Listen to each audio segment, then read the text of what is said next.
अस्सलाम वालेकुम जनाब, खैरियत से हैं? ठीक हैं? पाकिस्तान में जैसे जैसे बेहतरी होती जा रही है वैसे वैसे पाकिस्तान के दुश्मन बहुत अच्छे तरीके से एक्सपोज होते जा रहे हैं। देखिए, हमारे सामने मौजूद है कि जो पीटीआई है उसकी पॉलिसी क्या रही है, वो हुकूमत में थी या नहीं थी। पाकिस्तान की बेहतरी के लिए जब भी काम होता था वो तनाज़ात खड़े करती थी। अच्छा, ये जो तरीक़ेकार है ये यहूदियों का है। ये जब जब थोड़े से भी ताकत में आए, इन्होंने अपने ज़ेर असर जो भी ग्रुप्स होते थे उनको ये चीज़ सिखाई है। ये तारीख है, इसीलिए इनको बस कहा जाता है एंड में कि मार दो इनको, ये शर है। इनका जिंदा रहना ही जो जाना ये बहुत बड़ी मुसीबत है। तो ये वजह रही है और इसकी वजह से ये तारीखी तौर पर जो ना बहुत शदीद क्राइसिस के अंदर रहे हैं। और उसकी जो भी वजूहत हैं वो मैंने आपको उसका कुछ जिक्र किया है। अब मैं आपको बताता हूँ कि जब आउटसोर्स किया पीटीआई ने तो इसके साथ साथ हम देखते हैं कि ताहिरुल कादरी साहब भी चल रहे थे, वो भी इसी तरीके कार के ऊपर थे। लेकिन बाद अज़ां ताहिरुल कादरी साहब को किसी जगह से हिट लिस्ट पर रख लिया गया कि ये आते हैं और इनका जो नेटवर्क है, ये इनकी जो अकीदत है, अगर ये टारगेट हो गए तो फिर उसके बाद ये नेटवर्क जो है ना ये स्मूथ हो जाएगा। तो ताहिरुल कादरी साहब को ये खबर मिली तो उन्होंने पाकिस्तान आना ही छोड़ दिया, या वो आते हैं तो वो जब जा चुके होते हैं तो तब उनको उनकी इतला होती है।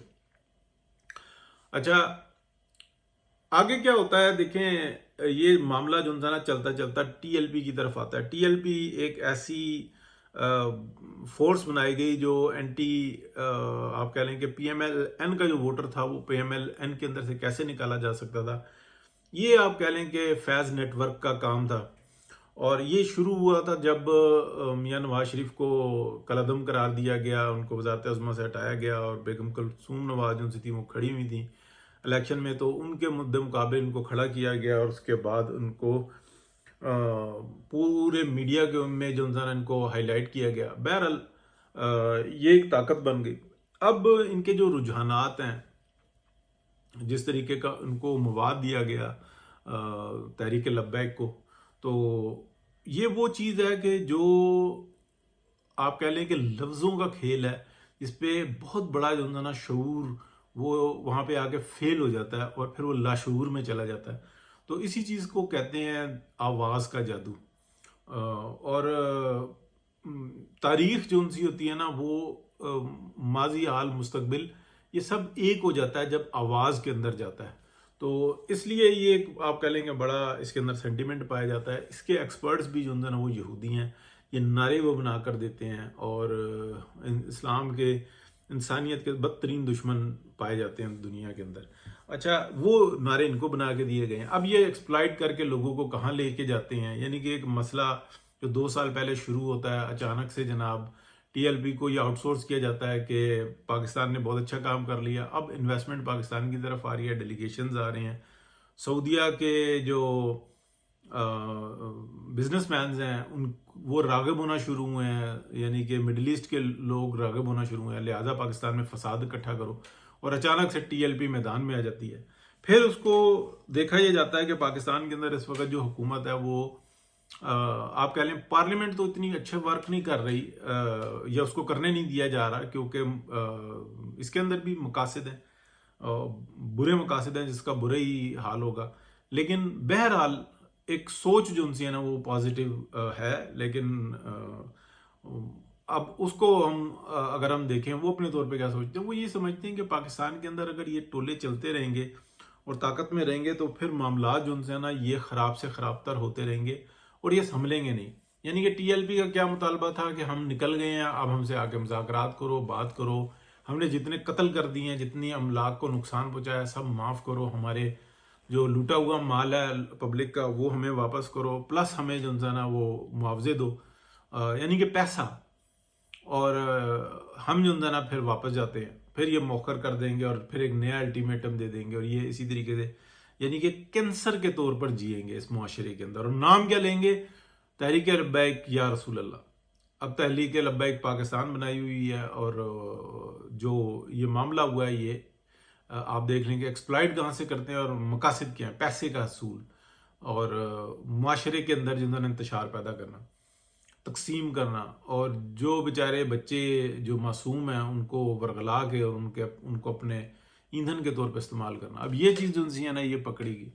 اب آگے ہو کیا رہا ہے؟ دیکھیں دنیا کے اندر جو نئی صف بندی ہو رہی ہے نا وہ نہیں ہو رہی جو سامنے نظر آ رہی ہے. دنیا کو بہت اچھے طریقے سے اندازہ ہو گیا ہے کہ ہم ایک دفعہ پھر تیسری جنگ کی طرف چلے گئے ہیں. اور جو بڑی بڑی حکومتیں ہیں جتنی، جیسے اب یورپ کی کہہ لیں، امریکہ بضابطِ خود جو ہے نا، اور ان کے اندر ایک کونے قدروں میں بند کمروں میں یہ باتیں ہو رہی ہیں کہ ہم کلیپس ہو چکے ہوئے ہیں، ہم ہائی جیک ہو چکے ہیں. کلیپس نہیں، ہم ہائی جیک ہو چکے ہوئے ہیں، اور ہم اس چیز سے، اس طاقت سے نکل نہیں سکتے، اور ہماری زندگیاں ختم ہو رہی ہیں. ہمارے بچے جو ان سے ہیں نا پیدا نہیں ہو رہے، اور ہم جس بیماری کا شکار ہو چکے ہوئے ہیں، اب آگے یہ قوانین ان کو بدلنا آسان نہیں ہے. جنہوں نے ہمارے پر نافذ کیا ہوا ہے اپنے لیے لاز کچھ اور ہیں. امریکہ کے اندر بھی، امریکہ ہی سب سے بڑی طاقت ہے نا، جوئش کے لیے لاز کچھ اور ہے اور باقی دنیا کے لیے کچھ اور ہے. یہ اپنے آپ کو کسی اور طرح سے ٹریٹ کرتے ہیں، اور یہ دوسروں کو کسی اور طرح سے ٹریٹ کرتے ہیں. جس راستے پہ ہمیں لگایا ہوا ہے تو ہم تو ختم ہو رہے ہیں.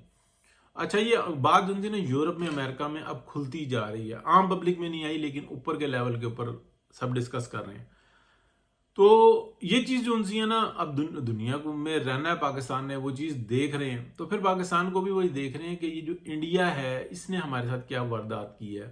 اگر اس کی اکانومی اچھی ہے، اگر اس کی معیشت اچھی ہے، اگر ان کی انڈسٹری اچھی ہے، اس کا مطلب یہ نہیں ہے کہ وہ بہت آگے مہان بن گئے ہیں. ان کے معاشرے کا مور دین 80% جو ہے نا ابھی بھی ہینڈ ٹو ماؤتھ ہے. اگر 20% ہے تو اس کے اندر بھی طبقات ہیں.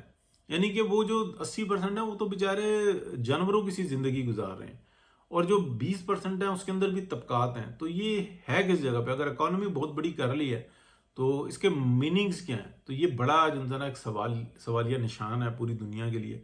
یعنی کہ ایک ریس ہے پیسے کی جو کہ انڈیا کے اندر ہے، اور جو گورا انڈیا کے اندر جاتا ہے وہ یہ کہتا ہے کہ یار یہ صرف پیسے پیسے پیسے پیسے، اور بے حسی کی زندگی ہے، بدتمیز ہیں اور گندے ہیں. لیکن کچھ طبقہ جو ہے نا وہ بہت آپ کو ماڈریٹ نظر آئے گا. تو پھر یہ چیز ہمیں نظر آتی ہے. اب بہرحال اب میں آگے بات کو لے کر چلتا ہوں اور بات کو ختم کرتا ہوں کہ یہ جو جنگ ہے نا، یہ وہ جنگ نہیں ہے جو کہ سامنے نظر آ رہی ہے. یہ ایک پیچھے جنگ ہے جو کہ ہائیڈ ہوئی ہے. اس کو سمجھنا بہت مشکل ہوا ہے. تو اللہ خیر کرے گا، انشاءاللہ بہتری کی طرف ہے معاملہ، بہتری ہوتی جا رہی ہے. مریم نواز شریف جو ہے نا جی، ان کے بارے میں یہی کہوں گا، وہ پاکستان کا مستقبل ہے. جس طریقے سے وہ لرن کر رہی ہیں اور جس بہادری کے ساتھ وہ اندر خانے صفائی کر رہی ہیں، وہ بڑی ضروری ہے.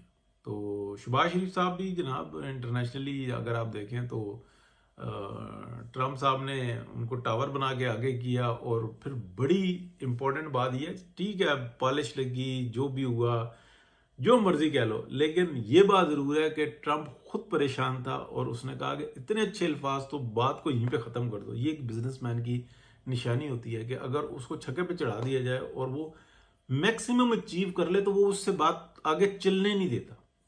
یہ بزنس مین کی نشانی ہے. اور یہ جو ڈپلومیٹس ہوتے ہیں نا، یہ کسی اور طرح سے ہوتے ہیں، نہیں نہیں آپ بھی بہت اچھے ہیں، یوں ہیں وہ ہیں فلانا، لیکن اس نے فٹافٹ گیم کو لپیٹا، بائے بائے کر دیا. تو بہترین ہے جی اگر اسی اسنا میں پاکستان کو کوئی سہولیات مل جاتی ہیں جو ہڈنلی، میرا جہاں تک معلومات کام کر رہی ہے کہ کچھ بیوروکریٹس ہیں وہ کام کر رہے ہیں اس کے اوپر کہ پاکستانیوں کے لیے جو ہے امریکہ میں جو ویزاز وغیرہ ہیں، جو امیگریشن کے معاملات ہیں وہ بہتر ہوں. تو اللہ کرے اس میں کامیابی ہو. بہت شکریہ جی، اللہ حافظ.